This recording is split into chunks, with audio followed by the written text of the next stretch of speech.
Hi, my name is Heidi Heystek, and I'm in Kalamazoo, Michigan. Just recently finished watching a online worship and sermon of the Jesus Culture Awakening today. And, I was very moved. The angels talked about an awakening coming to America, which I'm believing for and have been for some time.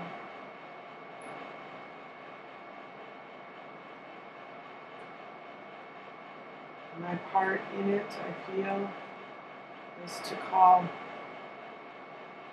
the women of abortion to forgiveness.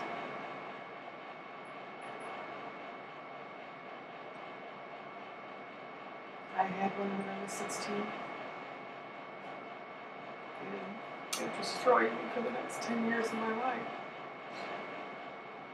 But during which time I married the father of that child and had 5 other children who are now all adults. God has seen us through a lot of things. I was saved when I was 24.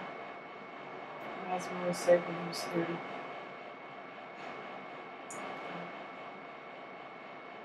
A lot of healing, one part of which is my abortion.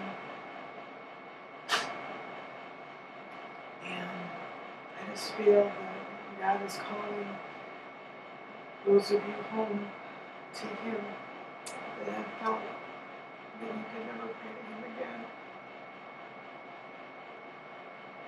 because of what you've done in your past. And I'm here to say He's forgiving and His arms are wide open to receive you.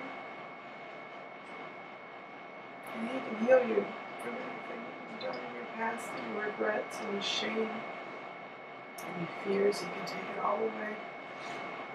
When I was young, I wouldn't even be able to stay in the same room if abortion was brought up. I would run for the bathroom and try to hide away from it. I was so ashamed.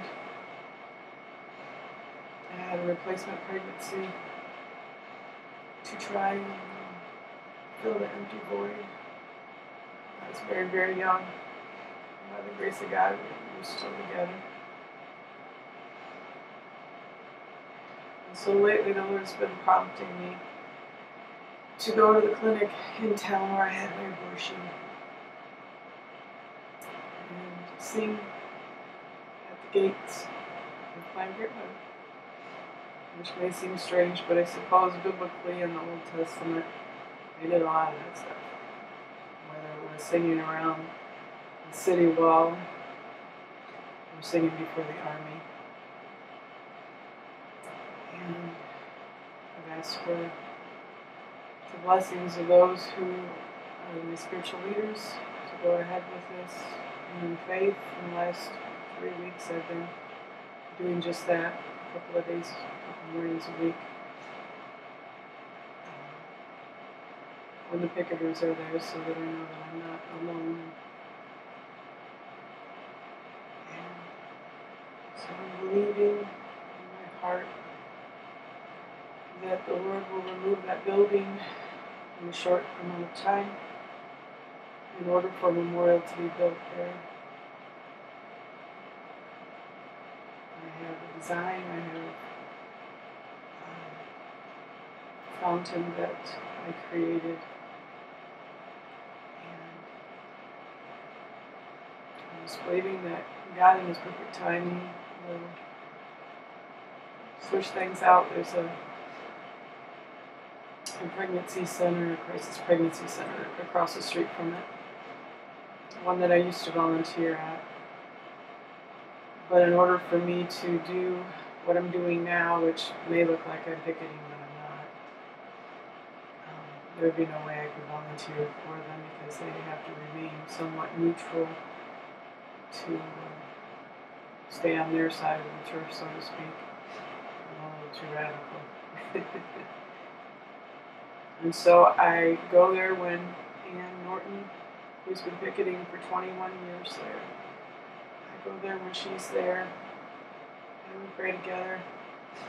And she goes about ministering through, trying to reach the people that are going in and out of the gate.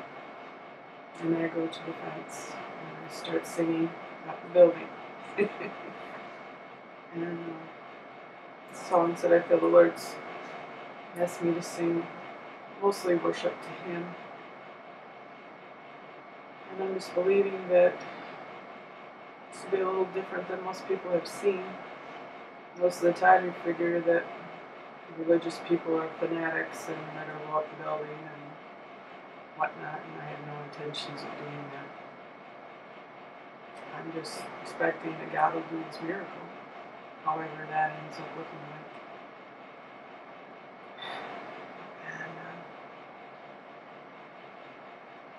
so I'm just having a God-sized dream that He's placed inside of me, and I'm believing for healing for the families of abortion. Abortion is not just one single act that a woman does, but it trickles down and it affects the whole family unit. We have a culture of death, I believe, because of it. We have allowed that spirit to come into this land because we were open to sacrificing our children on the altar of convenience. I'm assured by God after my healing that my daughter is alive and well up in heaven, and I will see her someday. We will be reunited around the table up there at the banquet. And I guess I just want other women and men as well to know that there's a child up there, maybe more than one, that is up there, alive and well, and has been raised by the Lord. And they have a name, and that name has a meaning, which is a message to those of you who don't think that little life really had anything to say. The name says it all.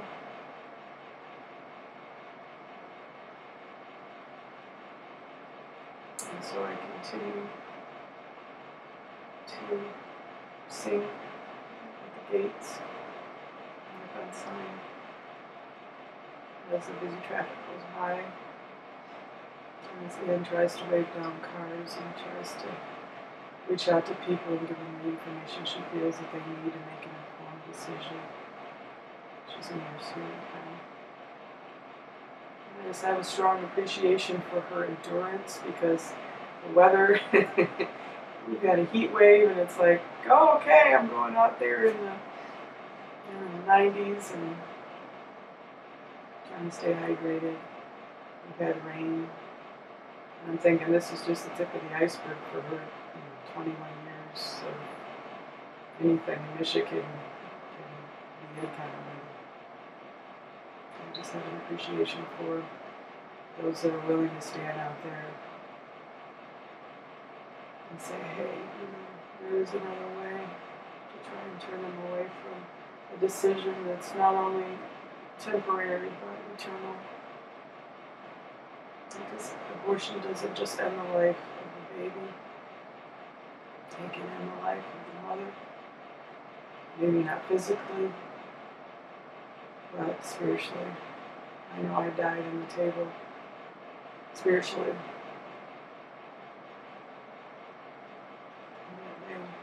It took me 8 years to pray to God. It was a long time. But He was right there to answer me the minute I said something. God is real. It's awesome.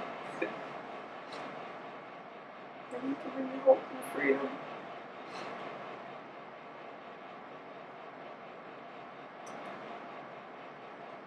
He can take away the shame. I don't have any more regrets, and although I'm here weeping, I'm not a woman who's falling apart. My tears are kind of mixed with, past thoughts, but also a heart full of thanks for the deliverance that the Lord has given me. Satan can't have my family, and I don't want him to have yours. And I'm believing that abortion will be one of those triggers in this country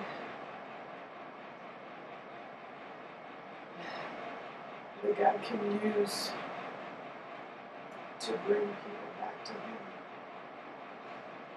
He promises that what the enemy uses for evil, He can use for good. But we have to trust in Him enough to give it to Him, no matter what it looks like. He can deal with it. He's a lot bigger than this whole world. We're just little people down here. But He loves us, and He knows us each by name. So my prayer is that you will seek God. And if you're hurting from abortion, know that Jesus is the answer to abortion. The government's not the answer. Jesus is the answer to abortion.